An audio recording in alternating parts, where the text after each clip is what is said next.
نہیں ہوتا ایک جوا سٹا کھیلنے والا وہ کہتا ہے کہ میری اس امام کے پیچھے نماز نہیں ہوتی، ایک موبائل میں لوڈو کھیلنے والا وہ کہتا ہے کہ میری اس امام کے پیچھے نماز نہیں ہوتی، ایک موبائل پہ گیم کھیلنے والا، پیسہ لگانے والا، جوا سٹا کھیلنے والا وہ کہتا ہے کہ میری اس امام کے پیچھے نماز نہیں ہوتی، ایک زنا کرنے والا وہ کہتا ہے کہ میری اس امام کے پیچھے نماز نہیں ہوتی، تیری حضرت جی کے پیچھے بھی نماز نہیں ہوتی۔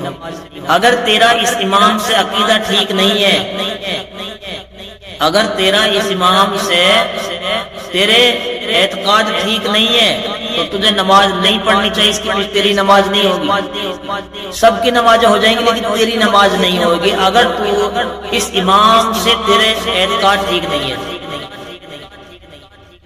جس نے 14 سال محنت کی، کتابیں کی، پڑھی، لٹکائے، اس کے لیے تو کہتا ہے کہ اس کے پیچھے نماز نہیں ہوتی، اور داڑھی کٹانے والا، چور، چکا، شرابی، زانی، لوڈو کھیلنے والا، یہ تمام برائیاں موجود ہونے کے باوجود کہتا ہے کہ میری نماز نہیں ہے، میری نماز نہیں ہے۔ تیری ذہن کے اندر گندگی بھری ہوئی ہے، جب تک وہ ٹھیک نہیں ہوگی تیری کہیں پر بھی نماز نہیں ہوگی۔ بس یہ بات ذہن میں رکھنا، جو امام اور مسجد کے پیچھے پڑتا ہے اللہ اس کے پیچھے پڑ جاتے ہیں، اور جس کے پیچھے اللہ پڑ جاتا ہے وہ کہاں ہے، وہ کہاں جائے گا، کیا ہے اس کا ٹھکانہ؟ بس اشارہ کافی ہے۔ یہ میں نے ساری کتابیں، سارے فتوے میں نے ڈالے ہیں، ان کو آپ پڑھنا اور کسی مفتی صاحب سے پوچھنا اس بارے میں، مسئلے کسی عالم کے پاس جا کر ان سے بیٹھنا، پھر ان کے سامنے اس بات کو رکھنا۔ ابھی تک تو ایک لفظ کو غلط استعمال کر رہا ہے، کسی امام کے پیچھے نماز نہیں ہوتی۔ کیوں نہیں ہوتی نماز؟ تیری زمین دبا دی اس نے، تیری چوری کر لی، اس نے زنا کیا، اس نے چوری کی، ڈاکہ ڈالا، کس وجہ سے نہیں ہوتی؟ کیا وجہ ہے؟ تو چغل کھاتا ہے، غیبت کرتا ہے، سارے برے کام تو کرتا ہے، اور جو کچھ نہیں کرتا اس کے پیچھے نماز نہیں ہوتی۔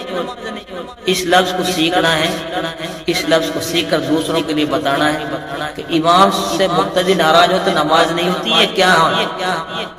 بس اتنا ہی آپ نے سنا، اس کے بعد آپ نے سنا نہیں، اس لیے آپ علماء سے رابطہ کریں، مفتیوں سے رابطہ کریں، اور اس لفظ کے بارے میں وجاہت سے معلوم کریں، سیکھیں ان سے جا کر۔ آپ ایک غلط لفظ، ایک لفظ کو غلط استعمال کر رہے ہیں، اور اس کا بھی ایک گناہ ہے، اس کی بھی ایک سزا بھگتنی ہے۔ اس لیے ہم ہوشیار عقل مند وہ ہے جو مسجد اور امام سے پنگا نہ لے۔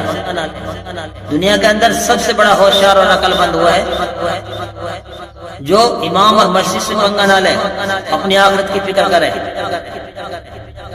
بہت ساری راجنیتی کی چیزیں، گاؤں، سماج، علاقہ، ملک، اس میں کر لو، لیکن دو چیزوں کو تو بخش دو۔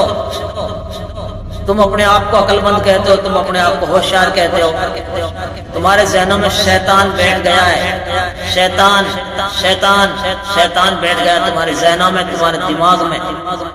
اس لیے برائے کرم آپ اپنے علاقہ، اپنے ملک، اپنے دیش، اپنے گاؤں، اپنے محلے کی اماموں کی قدر کریں، ان کی عزت کریں، ان کا احترام کریں، ان کے دکھ سکھ بیماری میں ان کی مدد کریں، ان سے خیریت جانیں، جتنی ہو سکے ان کی مدد کریں۔ بس ایک اشارہ ہے، آپ عقل مند کے لیے اشارہ ہی کافی ہے۔ اللہ ہم سب کو عمل کرنے کو توفیق نصیب فرمائے۔